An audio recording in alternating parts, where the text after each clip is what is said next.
영적 싸움에서 승리하려면, 영적 싸움에서 승리하려면 이란 제목으로 함께 은혜 나누겠습니다. 75년 전입니다.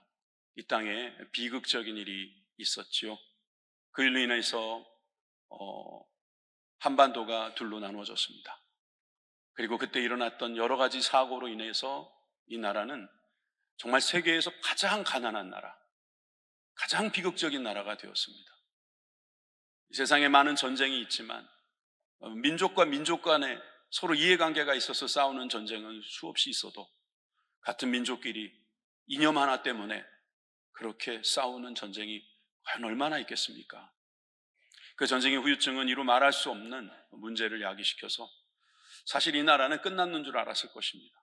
그러나 하나님의 인도하심을 통해서 그 전쟁이 패배로 끝난 것은 아니었습니다. 그래서 그 전쟁의 후유증을 끌어안은 채 우리는 75년 동안 살아가고 있죠.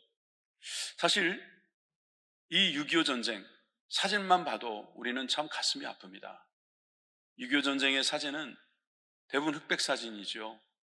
고통으로 가득한 사진입니다. 사실 저런 일이 이 땅에서 다시 일어나면 안 되죠. 여기 계신 분들 중에는 75세 이상 되신 분들은 전쟁을 직간접적으로 경험하신 분들 아니겠습니까? 그러니 그 포화 소리, 그 비행기 소리, 그 총탄 소리, 그리고 그 피난 가운데서 고생했던 그런 이야기들을 아마 얼마든지 생생하게 이야기하실 수 있을 겁니다. 그런데 이 6.25 전쟁의 이 기록을 보면 우리는 참 더욱 안타깝습니다. 1950년 6월 25일 주일 아침에 우리가 예배드리고 또 아니면은 이제 좀 쉬려고 아침에 단잠을 자고 있을 때 소련제 탱크가 북에서 남으로 내려오는 그런 전쟁이 시작된 것입니다. 그리고 53년 7월 27일 마지막 총성이 멈췄습니다. 긴 시간 아니었습니다. 그런데 그 이후로 우리는 전쟁을 끝내지 못하고 휴전이라는 이름으로 아직도 6.25 전쟁은 계속되는 것처럼 보입니다. 그러나 그때 있었던 사실상의 전쟁으로 인해서 많은 사람이 죽었습니다. 국군만 보더라도 13만 7,899명이 죽었습니다. 부상이 45만 명, 맞죠? 45만 명. 실종이 2만 4천 명. 포로가 저렇게 또 8천 명 이렇게 기록되어 있는데, 여러분 이것은 매우 정확한 기록처럼 보일 정도로 이래저래 수까지 있지만 유엔군 사망자를 보면은 15만 명 정도로 추산한다 정도. 또 북한군은 더더욱 정보가 없어요. 그러나 사망이 한 80만 명은 되지 않겠나. 또 중공군이 쳐들어왔죠. 그들은 인해 전술로 들어왔는데 123만 명이나 죽어 나갔습니다. 여러분 남한의 민간인만 그 피해자의 수가 24만 4,663명, 학살된 사람이 저렇게 많습니다. 이 6.25 전쟁으로 인해서 사망자의 수만 해도 137만 4,195명이라고 통계를 내고 있어요. 사망자만. 여러분 이렇게 이 숫자적으로 와닿지 않으시면, 여러분 저 당시에 남한의 수가 2천만 명이 조금 넘었는데 그 수가 저 정도였다면 지금 수로 맞으면 저기다 곱하기 2를 해야 돼요. 한순간에 저렇게 많은 사람이 이 땅에서 죽었다. 그 전쟁 때문에 고작 그 3년의 전쟁 속에 죽었다. 여러분 이렇게 사망은 육신이 가지고 있는 이 생각 속에서 일어나는 비극적인 일이라 할 수 있습니다. 지난주에 우리가 로마서 8장 말씀을 함께 보았는데 5절에서 6절 말씀을 우리 기억해야 될 것입니다. 육신을 따르는 자는 육신의 일을, 영을 따르는 자는 영의 일을 생각하나니 육신의 생각은 사망이요 영의 생각은 생명과 평안이니라. 여러분 육신의 생각이 결국 이렇게 죽이고 죽이는 그런 비극으로 끝나지 않아야 할 것입니다. 그러려면 우리 주님 주신 그 영의 생각을 가지고 영의 일을 하면서 성령을 따라가는 저와 여러분들이 되길 바랍니다. 그렇게 되면 하나님께서는 우리에게 약속하셨습니다. 하나님께서 다스리는 나라는 그런 전쟁이 없고 비극이 없고 다시는 서로 죽이고 죽는 그런 일이 없을 거라고 말이죠. 하나님이 누구신가라는 이름의 미가라는 선지자는 그 예언을 통해서 심판만 예고하지 않았습니다. 주님의 말씀에 순종하여 돌아오면 하나님이 다스리는 나라는 이렇게 될 것이라고 예고했습니다. 미가 4장 3절에서 4절 말씀입니다. 그가 많은 민족들 사이에 이를 심판하시고 먼 곳 강한 이방 사람을 판결하시리니 무리가 그 칼을 쳐서 보습을 만들고, 쟁기입니다. 보습은 쟁기예요. 창을 쳐서 낫을 만들 것이며, 이 나라와 저 나라가 다시는 칼을 들고 서로 치지 아니하며 다시는 전쟁을 연습하지 아니하고 각 사람의 자기 포도나무 아래와 자기 무화과나무 아래에 앉을 것이라. 그들을 두렵게 할 자가 없으리니 이는 만군의 여호와의 입이 이같이 말씀하셨습니다. 이 나라가 그렇게 됐으면 좋겠어요. 더 이상 칼과 창으로 전쟁을 연습하는 것이 아니라 주님께서 주시는 그 평화의 시대가 오기를 바랍니다. 주님께서 통치하시는 나라, 주님의 법대로 지혜롭게 운영되는 그런 국정이 되고, 그런 우리 가정들이 되고, 그런 모든 우리들의 신앙이 되기를 간절히 소망합니다. 저는 우리 주님께서 우리에게 약속해 주신 이 말씀을 가지고 이 세상에서 보여지는 이 전쟁, 그러니까 우리가 가장 가까운 시일에 이 땅에서 있었던 이 유교 전쟁을 우리가 코앞에 놓고 75주년을 기념하는 그 시간에 우리 영적인 싸움, 우리 영적인 전쟁에는 문제가 없는가? 우리 영적 전선에는 우리들의 어떠한 모습이 필요한가? 그래서 오늘 저는 영적 싸움에 우리가 어떻게 승리할 수 있을 것인가를 함께 살펴보고자 합니다. 첫째는 우리들의 상대가 누구인지를 알아야 할 것입니다. 우리의 싸움 상대는 누구냐 이 말입니다. 우리의 싸움 상대를 잘못 생각하면 우리는 전쟁을 안 하고 있다 말할 수도 있고, 싸움이 없다라고 말할 수 있고, 그러다가 다칠 수 있습니다. 사실 저는 전쟁이라는 이 두려움 앞에, 또 우리가 살아있는 동안에 전쟁 2번 겪겠나 라고 하는 방심하는 가운데, 또 아니면 그 거꾸로 그것을 악용해서 이 땅 가운데 평화를 헝클어뜨리는 존재들이 있다면, 그들이 가지고 있는 생각 속에 이 육적인 것만 보인다는 것을 우리는 발견해야 합니다. 우리들이 봐야 할 싸움터는 다른 곳에 있습니다. 우리 그리스도인들이 싸워야 할 장소는 다른 곳에 있다라는 것을 우리는 알아야 합니다. 싸움이 없을 것이다, 이게 더 위험해요. 근데 싸움이 있으면 어디에서 있느냐? 그럼 그 싸움은 누구와 싸움이냐? 이것을 알아야 하죠. 우리가 아무리 좋은 무기를 갖고 있어도 상대가 누군지 모르면 정말 위험합니다. 눈을 감고 아무데나 휘젓다가 누가 다치게 될 수도 있고, 자칫 자기를 다치게 할 수도 있기 때문에 여러분 잘 생각하셔야 합니다. 우리는 누구와 싸우는가? 우리의 싸움의 상대는 누구인가? 적을 알고 나를 알아야 우리는 이길 수 있는 것입니다. 전쟁하면 생각나는 중국인 한 명 있습니까? 책도 하나 썼죠? 손자병법. 그래요. 손자병법을 보니까 3장의 모공편에 이런 글이 있습니다. 우리 다 같이 한번 읽어보겠습니다. 시작. 지피 지기면 백전불태요. 부지피 이지기면 일승일부요. 부지피 부지기면 매전필태라. 한문에 자신이 없으실까봐 한국어 다 준비를 했습니다. 예.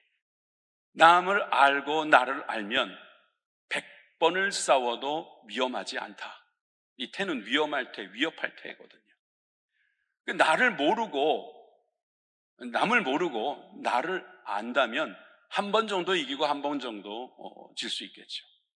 그러나 남도 모르고 나도 모르면 매 전쟁마다 반드시 위험할 것이다. 이 손자병법에서 유명해진 말이 백지피지기면 백전 불태다. 근데 요즘에는 어떻게 말하죠? 백전 백승이다 이렇게 말하죠. 안 진다는 소리예요. 남을 알아야, 나를 알아야, 이 두 구를 다 알아야지 그 싸움마다 반드시 승리할 수 있다는 것을 생각해 보면, 여러분 이 영적 세계에도 마찬가지로, 우리가 신앙생활할 때에도 마찬가지로, 또 우리가 보이지 않는 세계 가운데서 하나님의 뜻을 발견할 때도 마찬가지가 될 것입니다. 그래서 오늘 본문을 다시 한번 잘 읽어보아야 합니다. 오늘 본문은 싸움의 상대가 누구인지를 분명하게 말해주고 있습니다. 다 같이 12절 말씀 함께 했습니다. 시작. 우리의 씨름은 혈과 육을 상대하는 것이 아니요 통치자들과 권세자들과 이 어둠의 세상 주관자들과 하늘에 있는 악의 영들을 상대함이라. 아멘. 서비스업을 하는 분이 있다고 합시다. 이분이 상대를 적으로 알면, 그래서 만약에 서비스업을 하시는 분이 손님을 적으로 알면 큰일 나죠? 큰일 납니다. 학생이 선생님을 적으로 알면 큰일 나죠? 성도가 목사님을 적으로 알면 큰일 납니다. 아무 일도 일어나지 않는다고요? 아니요. 더 위험한 일이 일어납니다. 여러분, 혈과 육을 상대하는 씨름 아니에요. 다시 말해서 혈육, 가족이라는 편이죠. 근데 그것이 아니고, 여러분, 우리들이 인간으로서 갖고 있는 혈과 육, 즉 인간을 상대하는 씨름이 아니라는 거예요. 통치자들과 권세자들과 이 어둠의 세상 주관자들과 하늘에 있는 악의 영들을 상대함이라. 여러분, 저는 이 말씀이 조금 혼란스러워요. 왜냐하면 통치자들, 권세자들, 그러니까 왠지 위정자들인 것 같잖아요. 그렇지 않아요. 여러분, 이 말씀을 잘 번역한 번역이 전 공동번역이라고 생각합니다. 공동번역은 이렇게 번역했습니다. 우리가 대항하여 싸워야 할 원수들은 인간이 아니라 권세와 세력의 악신들과 암흑세계의 지배자들과 하늘의 악령들입니다. 좀 좋네요. 그죠? 악신들, 지배자들, 악령들. 근데 이 지배자들이 저 뒷골목에서 주목 믿고 살아가는 사람, 온갖 나쁜 짓을 하고 자기가 떳떳한 건 줄 알고 있는 그런 지배자들이 있다면 그들이 바로 우리들이 싸워야 할 대상이다. 인간이 아니에요. 그 사람이 아니라는 거예요. 여러분, 이것을 아는 것이 중요합니다. 원래 신앙생활이라는 것은 관점 이야기거든요. 어떻게 보느냐는 거예요. 사람을 어떻게 보느냐는 거예요. 세상을 어떻게 보느냐는 것입니다. 이 문제를 어떻게 보느냐의 문제예요. 신앙한다는 것은 이 눈으로 보여지는 것만 보는 게 아니라 이 눈으로 보이지 않는 세계를 볼 수 있는 능력을 말하는 것입니다. 자, 그렇다면 우리 인간들이 아무리 나를 괴롭혀도 그 인간을 내가 싸워야 할 대상으로 보지 않는다. 이건 얼마나 귀한 일인지 모릅니다. 그 뒤에 있는 세계를 보는 거죠. 그 뒤에서 일하고 있는 세력을 보는 겁니다. 이것이 바로 우리들이 이 영적 싸움에서 이길 수 있는 가장 첫 번째 길입니다. 상대가 누구인지 분명히 알자는 거예요. 남편은 여러분들의 절대적으로 대적이 아닙니다. 아내가 그럴 수 없습니다. 좋을 때만 좋고 나쁠 때는 여러분 아니라고 말하지 마시고요. 대적이 아니에요. 저 왼수, 말이라도 그렇게 하지 마세요. 자기하고 싸우는 사람도 있어요. 왜 자기하고 싸워요? 자기는 사랑하시고요, 자기는요 보호하시고요, 자기를 보살피고 자기를 자꾸 일깨우고 자기를 세워나가고 자기를 더욱더 강건하게 만들어야죠. 왜 자기하고 싸워요? 왜 싸워요? 왜? 사람하고는 싸우지 마십시오. 악한 영과 싸우시기를 주님의 이름으로 축원합니다. 여러분, 이 말씀을 잘 듣는 분들에게는 복이 있습니다. 여러분, 마귀들도요 나름 작전이 있대잖아요. 악한 영들이 우리의 대적인데 이 악한 영들이 얼마나 전술이 있는지 몰라요. 그 내용을 알려면은 그 C.S. 루이스라는 분이 쓴 스크루테이프의 편지를 한번 보시면 좋겠어요. 영국의 유명한 문학자이자 또 철학자이고 또 사회학자인 이 C.S. 루이스는 그가 쓴 소설에서, 또 특별히 스크루테이프라고 하는 소설에서 악한 영들이 어떻게 일하는지에 대한 전략을 재미있게 표현했습니다. 스크루테이프라고 하는 이 노마귀가 자기 조카뻘 때는 웜우드라는 이제 신출내기 악마에게 가르쳐줘요. 인간은 이렇게 속여라. 인간에게 계획을 하게 하라. 정말 좋은 계획을 하게 하라. 그리고 내일부터 하라고 해라. 인간에게 내일은 없다. 인간을 제대로 알고 있잖아요. 악마가 우리를 이렇게 알고 있는데 우리는 악마를 제대로 알고 그들을 대항하고 있습니까? 그들의 상대가 되고 있습니까? 그들은 어떻게든 우리를 죽이려고 하잖아요. 그래서 이 요한복음 10장 10절에 보니까 예수님께서 도둑이 오는 것은 도둑질하고 죽이고 멸망시키는 것뿐이요, 내가 온 것은 양으로 생명을 얻게 하고 더 풍성히 얻게 하려 하는 것이라고 말씀하셨습니다. 예수님은 분명히 도둑들이 있다고 말씀하신 거예요. 그 도둑은 우리들의 집에 물건을 훔쳐가는 그 도둑만 도둑이 아닌 거죠. 실제로 여기서 예수님이 말씀하신 것은 악한 영들을 이야기하는 것입니다. 마귀, 즉 사단이 도둑질을 하는 거예요. 도둑질하고 훔쳐만 가는 것이 아닙니다. 결과적으로 우리는 죽고 멸망을 당할 수도 있다는 것입니다. 그러나 예수님이 오신 것은 생명을 얻게 하고 또 풍성히 얻게 하려는 것이라 믿으시면 아멘 합시다. 예수님이 오셔서 우리가 죽어야 될 그 십자가에 죽으시고 우리에게 생명을 주셨습니다. 그 생명을 얻은 우리들은 남은 삶을 살면서 평안한 삶을 사는 거지요. 생명과 평안을 주시기 위해서 예수님께서 오셔서 그 영의 생각을 우리들에게 하게 하셨다는 사실을 믿으십시오. 그것이 바로 우리들이 대적을 생각하는 데 가장 필요한 생각입니다. 어떤 사람은 신앙생활을 하면 그 다음부터 모든 것이 잘 풀려야지 마땅하다고 생각합니다. 그러면 좋겠죠. 신앙생활을 시작했으면 안 되던 일이 잘 되고 또 되던 일이 더 잘 되고 또 떠나갔던 사람이 돌아오고 건강도 막 회복되고 정말 형통하면 좋지요. 근데 여러분 생활해 보셔서 알잖아요. 예수님 믿었다고 갑자기 좋아집니까? 저는 결과적으로는 좋아진다고 생각합니다. 그런데 갑자기 좋아지지 않아요. 도리어 더 힘든 경우도 있어요. 여러분 그럴 때 뭘 봐야 돼요? 우리의 대적이 있다는 것을 알아야 돼요. 여러분 그렇게 순진하시면 안 돼요. 여러분들이 나이스한 건 좋은데 나이브하시면 안 좋아요. 여러분 너무 순진한 건 사실상 마귀의 밥이 되기 딱 좋은 거예요. 그러니까 우리에게 말씀하시는 거예요. 도둑질이 있다. 도둑질하는 악한 영이 있다. 예수님께서 하신 말씀을 반드시 기억하시길 바랍니다. 예수님의 동생인 야고보는 뭐라고 말했어요? 야고보서 4장 7절에 그런즉 너희는 하나님께 복종할지어다. 마귀를 대적하라. 그리하면 너희를 피하리라. 마귀가 피한대요. 어떻게 하면? 우리가 마귀를 대적하면. 마귀를 딱 째려보고 이 마귀야 네가 오기만 해봐라. 너 가만히 안 놔둔다 그러면 마귀가 슬슬슬슬 피한다는 이야기처럼 보입니다. 베드로는 뭐라고 했을까요? 베드로도 마귀에게 많이 당했잖아요. 베드로전서 5장 8절에서 9절에 보니까 근신하라 깨어라 너희 대적 마귀가 우는 사자같이 두루다니며 삼킬 자를 찾나니 너희는 믿음을 굳건하게 하여 그를 대적하라. 이는 세상에 있는 너희 형제들도 동일한 고난을 당하는 줄을 알미라. 여러분 마귀가 존재한다는 거죠. 이 마귀가 우리를 괴롭히는데 사자처럼 괴롭힌다는 거예요. 사자가 배가 고프면 울죠. 또 죽을 때가 되면 운다면서요. 우는 사자가 되었어요. 그래서 우리를 괴롭히겠다고 달려오지만 우리가 대적하면 그 마귀는 이미 전의를 상실한 죽기 직전의 마귀라는 사실을 꼭 기억하시기를 바랍니다. 그래서 우리는 마귀를 대적해야 돼요. 마귀를 대적하는 사람만이 마귀를 이길 수 있는 거예요.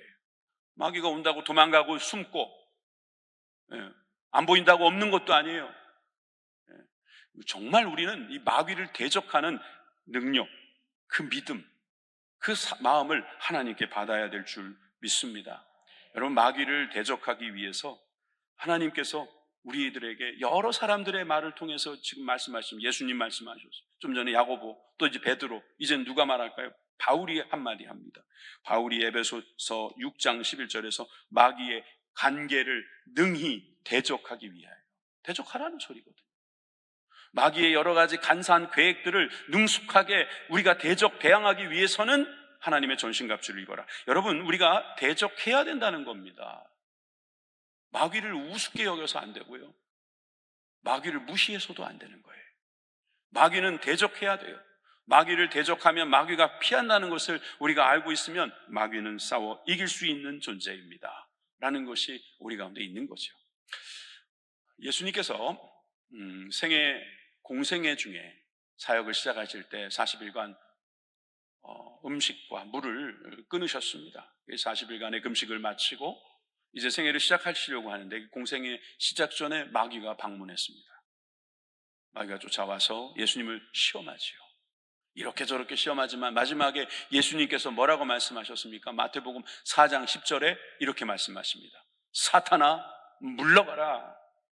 기록되었을 때 주 너희 하나님을 경배하고 다만 그를 섬기라 하였느니라. 말씀으로 마귀를 무찌르신 거예요. 여러분 예수님도 마귀에게 사탄아 물러가라 그랬어요. 사실 예수님 정도 되면 사탄이 오지도 않아야 되잖아요. 그러니까 얘가 사탄인 거예요. 사탄이 겁이 없어서 그런 게 아니에요. 겁을 상실한 거죠. 겁이 없어서라기보다는 이 겁이 있어야 되는데 얘가 너무 비정상적이어서 예수님도 와가지고 시험하고 있는 거예요. 그렇다면 우리는 말할 것도 없죠. 우리한테 얼마든지 와서 우리를 괴롭히고 우리를 넘어뜨리고 우리가 잘못되기를 원할 것입니다. 하나님의 자녀가 되어서 우리가 하나님의 자녀의 권세가 있는데 그 권세를 쓰지 않고 있는 우리들을 이리저리 괴롭힐 것입니다. 그럴 때 우리가 예수님처럼 말씀하실 수 있어야 돼요. 사탄아 물러가라. 한번 따라해 보십시다. 사탄아 물러가라. 사탄아 물러가라. 이럴 때 옆에 사람 보면 안 돼요. 그러면 옆에 사람이 사탄이 돼버려요. 집에서 남편이 막 괴롭혀요. 뭐 이러라 저러라. 사탄아 물러가라. 이랬다가 그날 저녁 우리 교회에서 주무시는 경우가 생길 수도 있습니다. 그러지 마시고 그때는 속으로 사탄아 물러가라. 속으로 말로 하면서 속으로 했다고 그러지 우기지 마시고 속으로 그렇게 하면서 이겨내십시오. 그러면 여러분 사탄은 대적하면 여러분 꼼짝 못합니다. 얘네들은 약한 데는 강하고요, 강한 데는 약해요. 그러니까 우리가 강하게 나가줘야 돼요. 마귀가 바로 그런 존재라는 거예요. 저는 사실 여러분들이 우리의 싸움의 상대가 누구인지를 아는 것이 중요하다고 생각합니다. 마귀입니다. 우리가 대적하면 피하는 존재, 이 마귀를 여러분들의 상대로 두시기를 주님의 이름으로 축원합니다. 이것을 깨닫는 사람이라면 두 번째, 영적 싸움에 승리하기 위해서 우리는 싸움의 방법을 알아야 합니다. 우리의 싸움의 방법을 우리가 알아야 해요. 사실 우리는 이 민족 상잔의 비극에서 발견한 여러 가지 일들이 있어요. 우리는 방심했습니다. 설마 했어요. 이 나라도 나름 새롭게 일제 치하에서부터 벗어나서 새로운 시작을 하려고 뭔가 준비하고 있었던 아주 한가로운 주일 아침이었습니다. 근데 그렇게 쳐들어올 줄 몰랐어요. 심지어 소련이라고 하는 나라에서 도와줄 줄도 몰랐고 심지어 그 나라에 그렇게 많은 전쟁의 준비가 완비되었을 것도 몰랐어요. 어떻게 됐습니까? 부산까지 내려갔습니다. 이제는 동해에 다 빠져 죽어야 될 실정이었습니다. 그때에 하나님께서 이 나라를 도우셔서 다른 나라에서 도와주기 시작했어요. 사실 이건 기적이에요. 그냥 이 나라가 전쟁이 끝나기를 바랬던 나라들도 많을 겁니다. 그런데 그렇게 수많은 사람들이 와서 희생을 하며 전쟁은 계속 이어졌습니다. 놀랍게도 이 한반도의 허리인 인천, 우리 인천에 가깝게 살잖아요. 인천에 상륙하면서 이 허리를 치고 밑에서는 올라오고 그래서 끝까지 올라갔습니다. 그때 통일을 했어야 되는 건데 방심하다가 중공군에게 또 밀려가지고 일사후퇴에 그 다음에 중간에 와가지고 치고받고 그러다가 지금까지 이러고 있는 거 아닙니까? 여러분 이 세상에 이 세속사는 이 구속사와 연결되어 있는 점들이 많이 있어요. 이 유교 전쟁이 바로 우리 영적인 전쟁하고 비슷한 점이 많다는 거예요. 방심하면 당하고 또 교만하면 결국 우리는 뒤로 후퇴하는 거예요. 여러분 우리는 하나님께서 주신 전략을 잘 써야 될 줄 믿습니다. 주님은 야고보서 4장 6절에 이런 분이라고 하셨습니다. 더 큰 은혜를 주신다고요. 그러므로 일렀을 때 하나님이 교만한 자를 물리치시고 겸손한 자에게 은혜를 주신다 하였느니라. 저기서 말하는 은혜란 더욱 큰 은혜예요. 그리스도인이 아닌 사람에게도 비는 내립니다. 빛은 나옵니다. 그런데 빛은 내리고 비도 내리지만 더 큰 은혜, 즉 구원의 은혜는 겸손한 자에게 주신다 그러셨습니다. 그 유명한 어거스틴이 기독교의 가장 제1동목은 겸손이라고 했어요. 그 이유는 뭡니까? 겸손해야 구원을 받습니다. 겸손해야 내가 죄인인 줄 알고 내가 연약한 줄 알고 내가 악한 줄 알고 주님 앞에 엎드리고 겸손하게 주님을 의지하게 되기 때문입니다. 그 사람이 구원받는 겁니다. 교만한 자는 주님이 물리치세요. 주님의 적이 되어버리는 거네요. 겸손한 자는 주님의 아군이 되는 겁니다. 에베소서 4장 26절에서 27절 말씀에도 분을 내어도 죄를 짓지 말고 해가 지도록 분을 품지 말라 그랬어요. 그러니까 여러분 분은 낼 수 있어요. 분을 내게 하는데 어떻게 안 내요? 그런데 죄는 짓지 마세요. 여러분 해가 지도록 그 분을 품고 있지 마세요. 결국 우리가 죽어요. 하나님이 계신 성전에 불이 나요. 그러니까 마귀에게 틈을 주지 마시기를 바랍니다. 여러분 틈을 주지 마세요. 틈을 준다는 것은 그 사이에 간격을 둔다는 거 아닙니까? 하나님과 우리가의 관계에 간격을 만드는 것은 매우 위험합니다. 그런 사람들은 알고 보면 참 교만한 사람들이에요. 괜찮아요. 이 정도는 내가 이겨낼 수 있어요. 주일날 예배 안 드려도요, 저는 얼마든지 주님과 함께 동행할 수 있어요. 그까지 틈 제가 언제든지 손으로 막을 수 있어요. 천만에요. 여러분, 이런 말씀도 있잖아요. 아무리 부부지간의 싸움을 해도 분방하지 마라. 우리 기도 생활을 위해서 분방하지 마라. 성경 말씀입니다. 이제 저 보여주셔도 돼요. 예, 분방하지 마세요. 꼴보기 싫다고. 넌 거기 들어가서 자. 난 소파에서 잘 거야. 그러지 마시라는 거예요. 그게 뭐예요? 틈이 생기는 거예요. 틈. 마귀는 교묘하게 틈을 타고 들어오는 거예요. 우리 교회가 지금 이 건물을 갖고 있잖아요. 이 건물에 틈이 자꾸 생겨요. 그래서 거액을 들여서 방수 공사를 자주 합니다. 이 장마가 되기 전에 해야 돼서 지지난주에 했는데 잘 끝났어요. 이것도 자꾸 시간이 지나니까 틈이 생기는 거예요. 막아줘야 되는 거죠. 우리가 할 일은 뭐냐? 우리가 이 싸움을 위해서 틈을 주지 않는 것입니다. 하나님과 우리 사이에 틈을 주지 않는 거예요. 우리와 이웃들 사이에 틈을 주지 않는 거예요.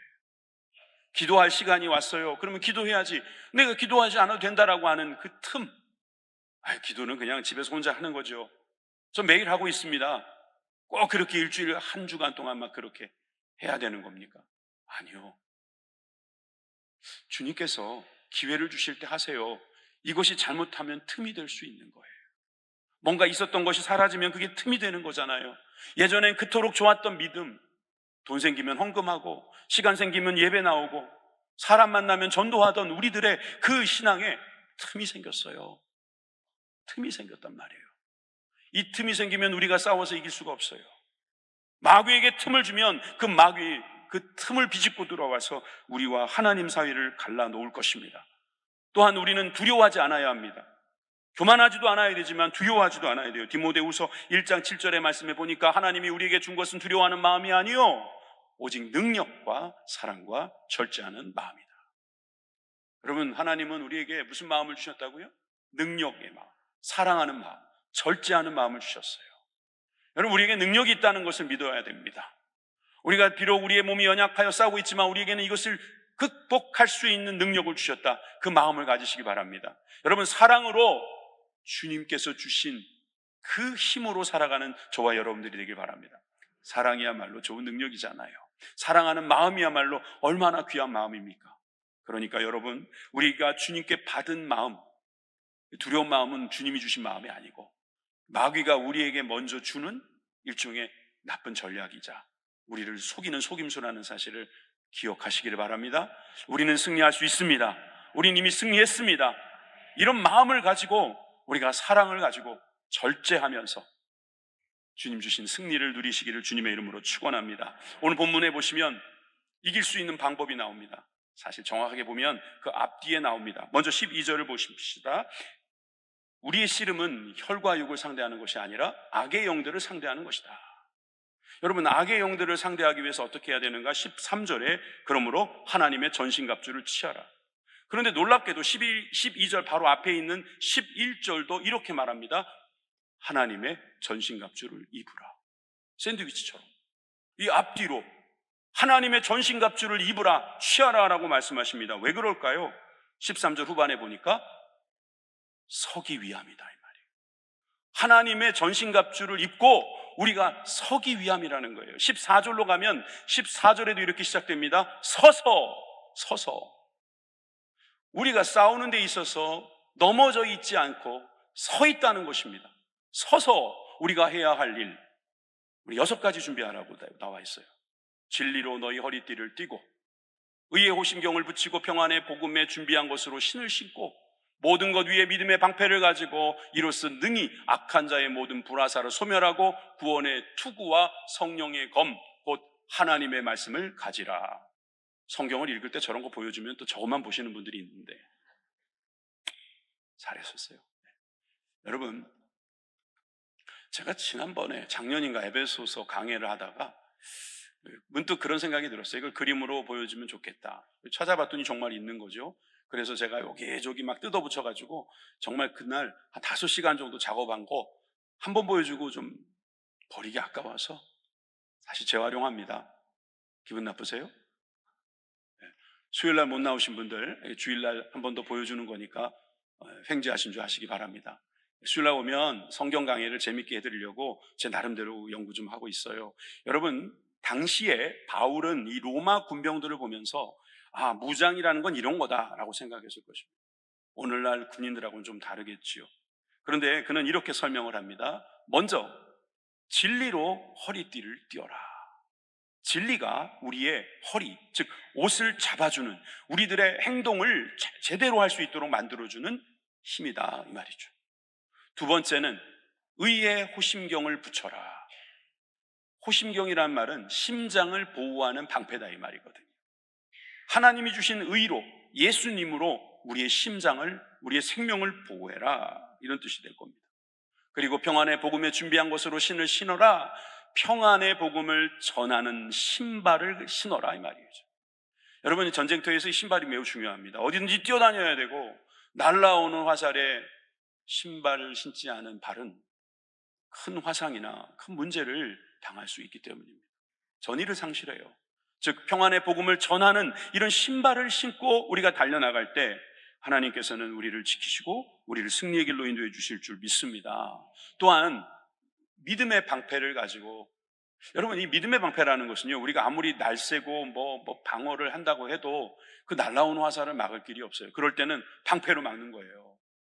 누가 여러분들에게 넌 죽으면 끝이야, 너 이제 죽여버릴 거야, 이러면 믿음으로 딱 막으세요. 너는 이제 끝났어, 믿음으로 딱 막으세요. 너는 안 돼, 믿음으로 막으세요. 믿음으로 방패, 믿음의 방패, 믿음의 방패로 여러분들을 보호하시기를 바랍니다. 그리고 이제 또 하나 더 남았어요. 뭐예요? 구원의 투구가 남았네요. 여러분, 이 구원의 투구라는 건 머리를 보호하는 거잖아요. 즉 우리의 생각과 사고, 우리들이 무엇을 할 것인가에 대한 계획, 다 머리에 있어요. 그런데 이게 다 구원이라는 거죠. 우리는 구원받았으며 이 구원받은 삶을 살고 있으며 이 구원의 말씀을 기억하는 우리의 머리, 하나님이 주신 이 생각, 이것을 구원의 투구로 보호하라는 것입니다. 이 5가지는 모두가 방어 도구예요. 그런데 나머지 하나, 뭐가 남았죠? 성령의 검이 남았어요. 이 허리에 차고 있는 성령의 검, 이것이 하나님의 말씀이라는 것입니다. 믿으십니까? 성령의 검인데 이게 하나님의 말씀이다. 여러분, 성령님께서 말씀이 기억나게 하시고 말씀으로 살아갈 수 있도록 믿음을 주시기 때문입니다. 여러분, 하나님의 말씀, 즉 성령의 검으로 싸워 이기시기를 바랍니다. 여러분, 잘 들으시네요. 애들보다 더 나았습니다. 애들은 저거 보여주면 잘 듣던데 여러분들은 더 잘 듣는 것 같아요. 여러분, 이 그림만 기억하셔도 되겠죠. 그렇구나. 투구는 구원이구나. 내 생각 속에 구원이 떠나면 안 되겠구나. 가슴을 보호하려면 하나님의 의가 필요하구나. 내 허리, 이 허리띠를 단단히 매야지 내가 진리 가운데서 자유로울 수 있지. 아멘. 이렇게 생각하라고. 우리 신발을 보면서 무슨 신발을 더 살까? 어떤 신발이 좋다더라 이러지 마시고 내가 전도해야겠구나. 여러분, 이게 평안의 복음을 전하는 신발이 되시기를 바랍니다. 여러분, 이런 축복이 있으면 여러분 마지막에 성령의 검, 곧 하나님의 말씀으로 우리가 살 수 있어요. 지난주에 제가 여러분들에게 말씀에 대한 성령에 대한 말씀을 전하고 한 주간 이렇게 묵상하다가 고린도전서 2장의 말씀이 새롭게 또 와닿더라고요. 고린도전서 2장 말씀을 한번 봅니다. 10절에서 11절입니다. 다 같이 읽겠습니다. 시작. 오직 하나님이 성령으로 이것을 우리에게 보이셨으니 성령은 모든 것 곧 하나님의 깊은 것까지도 통달하시느니라. 사람의 일을 사람의 속에 있는 영 외에 누가 알리요? 이와 같이 하나님의 일도 하나님의 영 외에는 아무도 알지 못하느니라. 여러분, 성령님은 어떤 분이라고요? 하나님의 깊은 것까지도 통달하시는 분. 성삼위 하나님, 하나님의 깊은 것을 당연히 통달하시겠죠. 여러분, 사람의 일도 알고 보면 사람 속에 있는 영이 안다는 거예요. 겉으로 드러나는 것만 갖고 알 수 없어요. 그 영이 말을 하는 겁니다. 마찬가지로 하나님의 일도 하나님의 영 외에는 알 수 있는 길이 없어요. 교회 다니는 사람 중에 자칭 고수라고 생각하는 분들이 주로 쓰는 분들이 영이 안다, 영이 맑다, 영이 보인다, 영이 열렸다, 이런 표현을 쓰면 또 이 신앙생활 오래 안 하신 분들은 기가 죽는 거예요. 와, 이거 되게 신령한 사람인가 보다. 사람에게 누구나 하나님을 믿는 가운데 영이 살아납니다. 그거 하나만 알면 돼요. 근데 뭐 영이 열리고 영이 보이고 뭐 영이 맑고 그래요. 영은 원래 맑은 거예요. 여러분, 그 성령이 역사하시는 그 영 안에 성령님께서 역사하시면 그 영으로 말미암아 우리는 승리한다는 것입니다. 하나님의 영을 통해서 하나님을 알 수밖에 없는 거예요. 하나님께서 나와 함께 하신다는 사실을 아는 것, 성령님이 계실 때 아는 거예요. 아무리 담임 목사가 막 그림 보여주고 막 소리를 지르고 아무리 해도 안 될 겁니다. 성령님이 여러분들 가운데 오셔야만 되는 겁니다. 성령님이 여러분 가운데서 여러분들의 영을 감독하시고 지도하시고 인도하실 때, 그때야말로 비로소 우리는 승리하게 되는 것입니다. 스가랴 4장 6절에도 보니까 이는 힘으로도 되지 아니하고 능력으로도 되지 아니하고 오직 나의 영, 즉 성령으로 되느니라, 하나님의 말씀을 전하고 있습니다. 여러분, 많은 사람들이 힘 기르고요, 능력을 기르죠. 육체의 힘, 지식의 능력 다 좋지요. 근데 그것으로 안 되는 게 있다는 거죠. 그것이 바로 성령으로 되는 승리, 이 승리인 줄 믿으시길 바랍니다. 뭐 이 땅에서 호의호식하고 잘 먹고 잘 사는 사람들 많을 겁니다. 죽을 때까지 편안하게 사는 사람도 있을 겁니다. 그래서 그들은 말하겠죠. 힘이면 된다고, 능력이면 된다고. 천만에요. 오직 주님의 영으로 되는 것입니다. 하나님의 영이 그의 삶을 주장하는 인생과 그렇지 않은 인생은 그 이후에 완전히 달라질 것입니다. 그래서 저는 오늘 이 말씀에서 우리는 이 세상을 이길 수 있는, 그러니까 이 세상이란 말은 공중의 권세 잡은 악한 영들을 우리가 이길 수 있는 힘이 어디에서 오는가, 이것이 우리의 말씀의 결론이 되어야 될 줄 믿습니다. 요한일서 5장 4절에서 5절 말씀 다 같이 읽겠습니다. 시작. 무릇 하나님께서 난 자마다 세상을 이기느니라. 세상을 이기는 승리는 이것이니 우리의 믿음이니라. 예수께서 하나님의 아들이심을 믿는 자가 아니면 세상을 이기는 자가 누구냐? 세상을 이기는 자가 누구겠습니까? 오직 세상을 이기는 예수 그리스도를 믿는 사람. 예수님이 세상을 이기셨습니다. 아멘. 세상의 모든 악한 영들을 그 십자가에서 다 이기시고 부활하셔서 그 승리의 계가를 부르게 하셨습니다. 여러분, 예수님이 우리의 승리의 대장 되십니다. 예수님을 앞세우십시오. 그리고 성령님과 손잡으십시오. 그래서 여러분, 항상 여러분들에게 감사가 넘치기를 주님의 이름으로 축원합니다. 고린도전서 15장 57절 말씀 읽고 마치겠습니다. 시작. 우리 주 예수 그리스도로 말미암아 우리에게 승리를 주시는 하나님께 감사합니다. 다시 한번, 우리 주 예수 그리스도로 말미암아 우리에게 승리를 주시는 하나님께 감사합니다. 아멘. 여러분, 감사하십시오. 여러분, 승리했습니다.